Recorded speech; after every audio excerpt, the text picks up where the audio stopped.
Saya berharap, kita berharap Presiden Jokowi mampu keluar dari jebakan ketidakmampuan menerapkan presidensialisme ini. Mampu memilih pembantu-pembantunya yang jauh lebih useful, lebih helpful, dan kemudian bisa punya loyalitas yang tinggi. Sepanjang Presiden Jokowi sendiri ingin meninggalkan legacy yang baik setelah tidak lagi menjabat pasca 2024 nanti.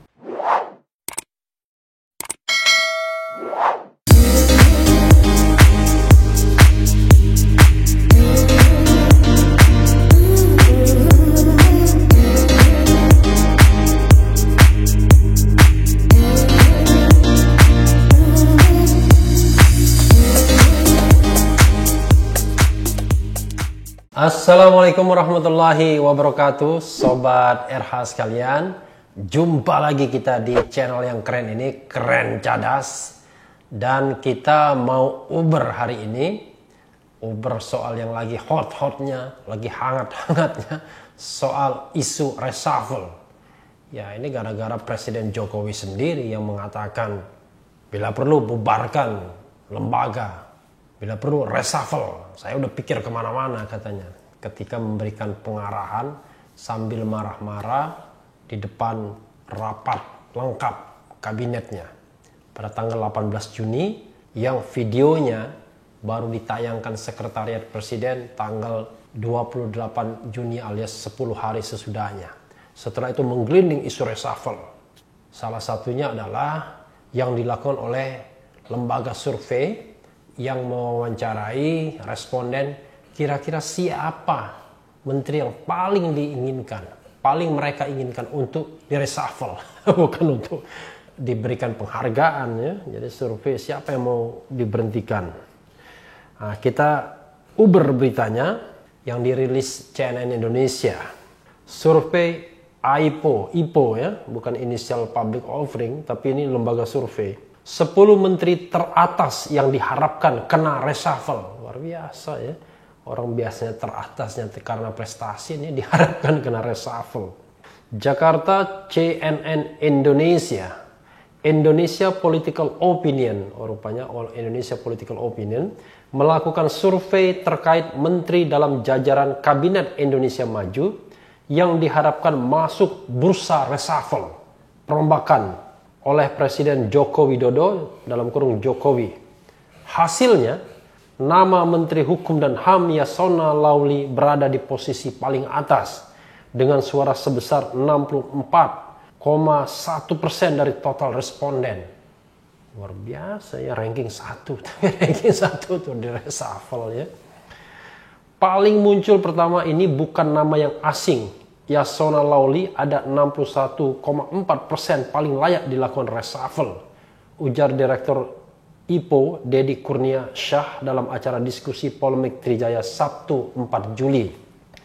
Diikuti oleh Menteri Kesehatan Terawan Agus Putranto sebesar 52,4% suara. Nggak heran ya. Menteri Ketenagakerjaan Ida Fauzia 47,5% dan Menteri Agama Fahrul Razi 40,8%. Dalam 10 besar menteri yang diharapkan reshuffle ada juga nama Menteri KKP Edi Prabowo. Ini menteri yang paling tidak populer ya. Berdasarkan survei yang kemarin kita juga bahas, Prabowo paling memuaskan, paling tidak memuaskan Edi Prabowo. Menko Kemaritiman dan Investasi Luhut Panjaitan 33,2% dan Menteri Sosial Juliari Batubara 30,6%. Terkena dampak COVID-19 semua ini. Lebih lanjut Menteri Koperasi dan UKM Teten Masduki 28,1%, Menteri Pemuda dan Olahraga Zainuddin Amali 24,7%, dan Menteri BUMN Erick Thohir 18,4%. Rupanya kena juga gelombang untuk reshuffle ya. Padahal di satu sisi Erick Thohir naik sebenarnya popularitas dia ya dengan gebrakan-gebrakannya, tapi ketika ada kritik substantif terhadap kebijakan Erick Thohir, misalnya jabatan rangkap, lalu kemudian politisasi BUMN, berat juga memang. Menariknya, Dedi menuturkan menteri yang diharapkan oleh publik justru diganti justru orang yang dianggap paling dekat dengan Jokowi. Sebut saja Yasona yang merupakan satu kader dari partai PDIP dengan Presiden, maupun Erick Thohir yang merupakan ketua tim pemenangan Jokowi Ma'ruf Amin. Jangan sampai kedekatan itu membuat mereka kemudian tidak berupaya lebih baik karena merasa aman dari kritik dan koreksi dari Presiden, ucapnya. Selain itu, ia mengungkapkan terjadi peningkatan keinginan masyarakat terhadap reshuffle dibandingkan dengan survei sebelumnya, yaitu pada 100 hari kerja Jokowi Ma'ruf. Wah, luar biasa ya. Hasilnya, sebanyak 72,9% responden menganggap perlu dilakukan reshuffle. Sedangkan saat survei 100 hari kerja Jokowi Ma'ruf hanya 42%. Jadi waktu 100 hari reshuffle 42%, tapi sekarang melonjak angkanya sampai 30,9% ya. Dari presentasi tersebut sebanyak 57,4% menyatakan reshuffle sangat mendesak dan 42,6% menilai reshuffle mendesak. Mendesak semua, tapi satu sangat, satu biasa mendesaknya. Survei IPO sendiri dilakukan kepada 1.350 responden yang tersebar di 135 desa dari 30 provinsi. Survei dilakukan pada periode 8 hingga 25 Juni 2020. Ya, ini sebenarnya sebelum tayang videonya ya. Ketika tayang video Presiden Jokowi mungkin keinginan responden lebih tinggi lagi. Karena ini 8 sampai 25 Juni, sementara video itu baru tayang 28 Juni. Dedi menuturkan metodologi survei menggunakan metode well-being. Artinya, respon tidak hanya diberikan pertanyaan, namun juga dibekali dengan pengetahuan mendasar seperti nama dan kebijakan menteri terkait. Ya, itu tadi mereka yang diharapkan reshuffle. Ini kan makin menguatkan sinyalemen saya bahwa tidak sampai 1 tahun. Berkali-kali saya ulangi, tidak sampai 1 tahun reshuffle akan terjadi. Saya menganggap ini barangkali ya. Saya kok yakin sebentar lagi ini ada reshuffle. Oke, baik. Mungkin nggak sampai 1 tahun reshuffle. Kalau kita menilik keinginan masyarakat, paling tidak berdasarkan survei ini, yang menginginkan itu sudah angkanya sudah besar, 72,9%. Dari sebelumnya yang cuma 42% ketika 100 hari kinerja Jokowi Ma'ruf. Artinya masyarakat sebenarnya sudah mulai tidak menaruh harapan lagi kepada beberapa menteri yang disebutkan. Yang menarik misalnya, menteri yang pertama ingin di-reshuffle menurut publik, Yasona Lawli. Ya, mungkin publik masih ingat beberapa kasus yang barangkali bisa dianggap sebagai kesalahan atau kelalaian Yasona Lawli. Karena tidak ada anak buah yang salah itu pasti atasannya. Dalam kasus Harun Masiku misalnya, kita tidak tahu di mana Harun Masiku. Lalu lintas dia pergi keluar dan ke dalam luar negeri. Yang menjadi korban justru Dirjen Imigrasi, mantan Divisi Kadif Humas Mabes Polri, ya, Roni Sompi. Lalu kemudian kita ingat kasus yang juga hot, kasus tentang kriminalitas Tanjung Priuk. Anak Menteng dan anak Tanjung Priuk ya, membandingkan dua hal tersebut. Walaupun Yasona adalah profesor di bidang kriminologi, tetapi kan yang namanya political statement itu tidak boleh juga sembarangan disampaikan, apalagi terhadap kelompok-kelompok masyarakat tertentu yang bisa punya sentimen yang luar biasa ketika mereka disinggung secara negatif. Dan terakhir ini Joko Chandra yang juga masuk ke Indonesia dan tidak ketahuan. Jadi banyak bobolnya.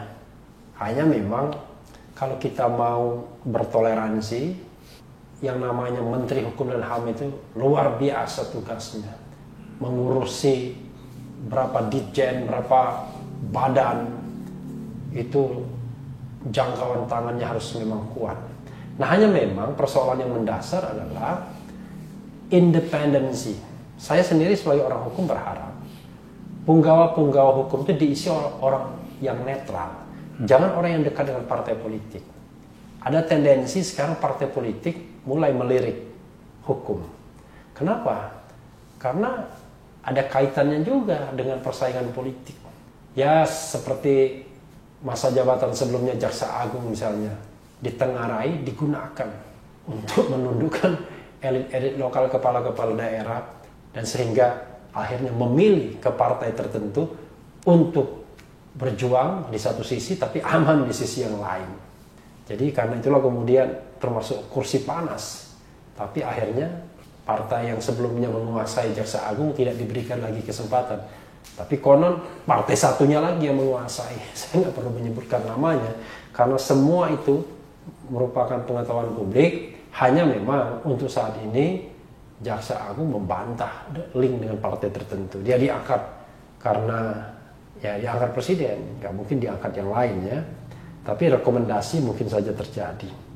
Dan yang menarik juga ya, kalau kita lihat 10 orang ini memang banyak yang berasal dari partai politik juga. Jadi endorsement partai politik banyak yang kemudian dianggap tidak bagus. Sebagai contoh misalnya di 10 besar ini, ya pertama adalah Yasona Lauli. Yang kedua kita lihat Menteri Tenaga Kerja Ida Fauzia, itu dari partai politik. Lalu kemudian yang ketiga Edi Prabowo dari partai politik. Kemudian yang keempat Juliari Batubara juga dari partai politik. Kemudian Zainuddin Amali 5 dari partai politik. 5 dari partai politik, 5 orang dekatnya Jokowi ya. Jadi orang dekatnya Jokowi adalah 1 Menteri Koperasi dan UKM Teten Mas Duki, kita tahu ya, teman saya juga sebenarnya. Dulu paling terkenal Teten dengan lembaga ICW-nya Indonesia Corruption Watch, dan sekarang tersesat di labirin istana dalam tanda kutip tersesatnya, sekarang ditaruh di Menteri Koperasi dan UKM. Kemudian ada juga di sini Menteri BUMN Erick Thohir yang merupakan ketua tim pemenangan ya, ketua tim pemenangan Jokowi Ma'ruf Amin. Jadi tidak heran dia mendapatkan porsi yang luar biasa, yaitu Menteri BUMN. Ini kursi yang sangat panas. Dari semua menteri yang ada di kabinet itu, Menteri BUMN adalah menteri yang paling panas. Kenapa? Karena menteri ini menguasai 40-an BUMN atau 111-an BUMN. Kita tahu BUMN itu seperti gudang uang ya, beberapa di antaranya ya. Kemudian ada juga Luhut Binsar Panjaitan. Kita tahu ini menteri yang sangat berpengaruh di kabinet Jokowi. Tidak hanya sebagai senior minister, tapi juga menteri yang barangkali hubungan dekatnya sudah lama terjalin dengan Presiden Jokowi. Tapi rupanya diinginkan juga untuk di reshuffle. Nah, persoalannya adalah dari semua nama-nama ini, kira-kira siapa yang akan di reshuffle benar, sungguh-sungguh? Jadi kalau yang berasal dari partai politik, paling Presiden Jokowi akan minta penggantinya dari partai politik yang sama. Kalaupun bergeser ada tukar gulingnya. Tuh, jadi dari partai politik yang sama. Misalnya Menteri Hukum dan HAM. Sudah keinginan PDIP sepertinya menguasai Kementerian Hukum dan HAM. Dan itu pada periode pertama sangat sukses ya. Terutama sukses dalam konflik kepengurusan partai politik ya. Nah, jadi pada waktu itu besar peran Menteri Hukum dan HAM dalam mensukseskan konstelasi politik yang baru ya, pasca terpilihnya Jokowi di 2014 dan terbentuknya koalisi Merah Putih dan koalisi Indonesia Hebat. KMP-nya bubar juga ya setelah kepengurusan partainya jungkir balik. Lalu siapa penggantinya? Ya dulu ada isu misalnya memasang orang seperti Trimedia Panjaitan dan lain sebagainya. Tapi kalaupun di reshuffle, pastilah Jokowi mencari lagi orang dari PDIP dan pastilah PDIP meminta jatah itu. Sementara yang soft misalnya ya tetap dari orang partai yang sama. Di situ ada Juliari Batubara juga dipersoalkan, Zainuddin Amali juga dipersoalkan dan lain sebagainya. Persoalan terbesar bagi Presiden Jokowi adalah dengan orang dekat. Nah, orang dekat ini bagaimana? Kalau kita lihat orang dekat di sini adalah Luhut Binsar Panjaitan, Teten Mas Duki, Erick Thohir, ya kan? Itu orang-orang dekat Presiden Jokowi. Kemudian Fahrul Razi, Jadi sekedar diketahui, kalau Dr. Terawan saya sendiri tidak tahu dari mana endorsementnya. Jadi barangkali bagi Jokowi tidak terlalu sulit menggantinya. Kalau Menteri Agama Fahrul Razi, sebenarnya yang bersangkutan adalah ketua tim Bravo 5, tim pemenangan Jokowi. Jadi selain struktur resmi, tim kampanye nasional, ada juga kemudian tim-tim pemenangan seperti tim Bravo 5. Karena memang di Brawijaya 5 tempatnya, daerah elit itu. Dan itu adalah mantan-mantan tentara. Kalau tidak salah Luhut Binsar Panjaitan juga yang membentuk tim Bravo 5 ini.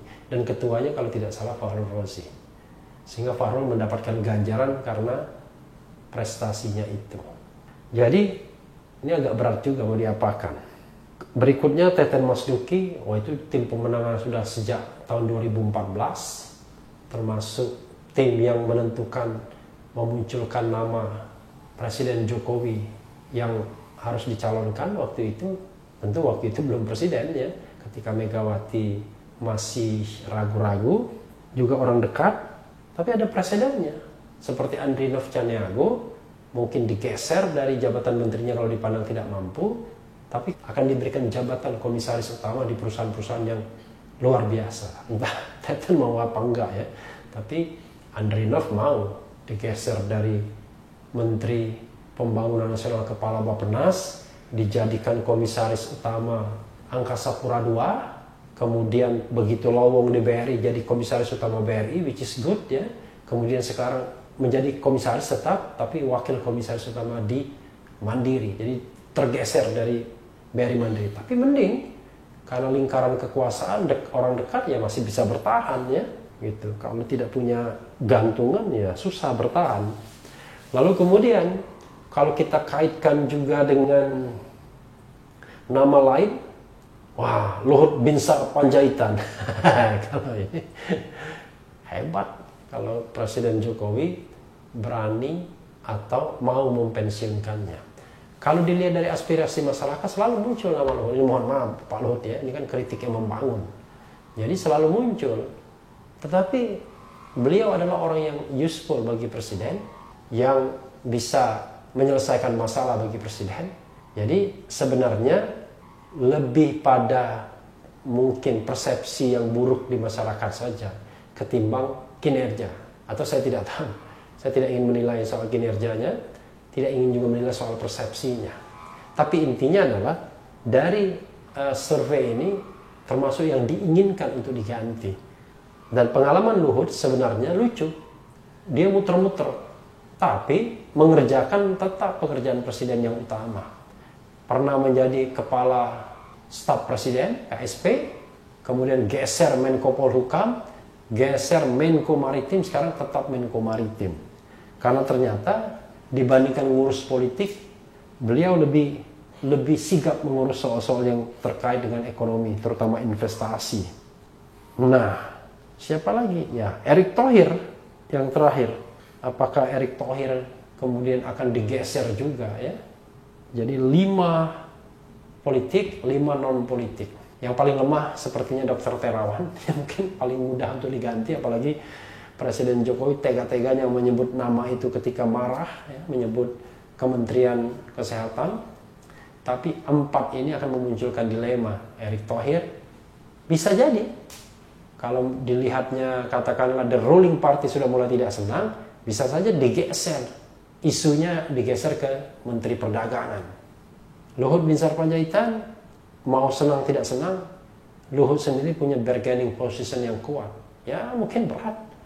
Fahrul Razi termasuk titik lemah juga, walaupun ketua tim Bravo 5 tim pemenangan, tapi tim itu kan sesungguhnya masih di bawah naungan Luhut Binsar Panjaitan juga. Mungkin akan kembali ke posisi semula sebagai komisaris utama di BUMN, karena sebelumnya Fahrul Razi komisaris utama di Antam. Lalu kemudian Teten Mas Duki mungkin saja seperti Andrinov. Jadi bisa saja dieliminasikan, karena Teten Mas Duki juga pernah dieliminasikan dari KSP, kemudian turun hanya sebagai koordinator staf khusus presiden, koordinatornya. Tapi sebelumnya dia KSP, Kepala Staf Presiden sesungguhnya. Nah, tetapi ternyata bisa digantikan dan digantikan oleh Muldoko karena mungkin Muldoko dianggap lebih useful, lebih powerful, ya kan? Lebih helpful terutama untuk pemenangan pemilu 2019. Teten digeser, tapi begitu kabinet terbentuk mendapatkan portofolio Kementerian UKM, Koperasi, dan ternyata orang menginginkan the reshuffle. Bisa jadi Teten termasuk paket itu, tapi mungkin bisa dikompensasi di tempat lain atau tetap di lingkar istana. Jadi alhasil barangkali dari semua itu yang sulit akan dicoret oleh Presiden Jokowi karena begitu dekat hubungannya adalah 1 Luhut Binsar Panjaitan, 2 Erick Thohir. Luhut mungkin akan tetap di posnya, mungkin ya, namanya juga analisis. Erick bisa jadi kemudian komprominya adalah digeser ke tempat lain. Sementara 8 lainnya, 5 dari partai politik barangkali bisa minta diganti kalau kinerjanya buruk oleh partai politik yang bersangkutan, dengan catatan tentu untuk posisi hukum dan HAM PDIP memiliki kerja yang besar untuk mengganti atau mencari penggantinya. Sementara yang lain bisa ditukar dengan orang-orang yang direstui ketua partai masing-masing. Nah, terakhir ya inilah yang namanya presidensialisme yang tidak ditegakkan oleh Presiden Jokowi. Bayangkan negara dalam keadaan sulit seperti ini, Presiden Jokowi masih terbelenggu juga dengan hubungan dekat dengan para menterinya, dengan hubungan atau balas budi dengan partai politik pendukung, sehingga kebebasan untuk mencari yang terbaik sedikit terkurangi, banyak bahkan terkuranginya. Kalau begitu terus, maka susah sekali kita bisa keluar dengan sebuah jawaban yang sangat baik untuk mengatasi krisis di negeri ini. Tidak hanya krisis karena COVID-19, tapi krisis-krisis lainnya sudah mulai terbit dan membesar. Saya berharap, kita berharap Presiden Jokowi mampu keluar dari jebakan ketidakmampuan menerapkan presidensialisme ini. Mampu memilih pembantu-pembantunya yang jauh lebih useful, lebih helpful, dan kemudian bisa punya loyalitas yang tinggi. Sepanjang Presiden Jokowi sendiri ingin meninggalkan legacy yang baik setelah tidak lagi menjabat pasca 2024 nanti. Sobat era sekalian, mudah-mudahan semuanya akan baik. Saya selalu mengatakan begitu di akhir video. Dan yang paling penting tetap di channel ini. Karena di channel ini Anda akan ditipu, dirayu, dibaperin, diuber, dicecar di jalur khusus. Karena channel ini adalah channel yang mengancam, memeras, dan membenci. Jangan lupa subscribe, like, comment, and share. Ciao!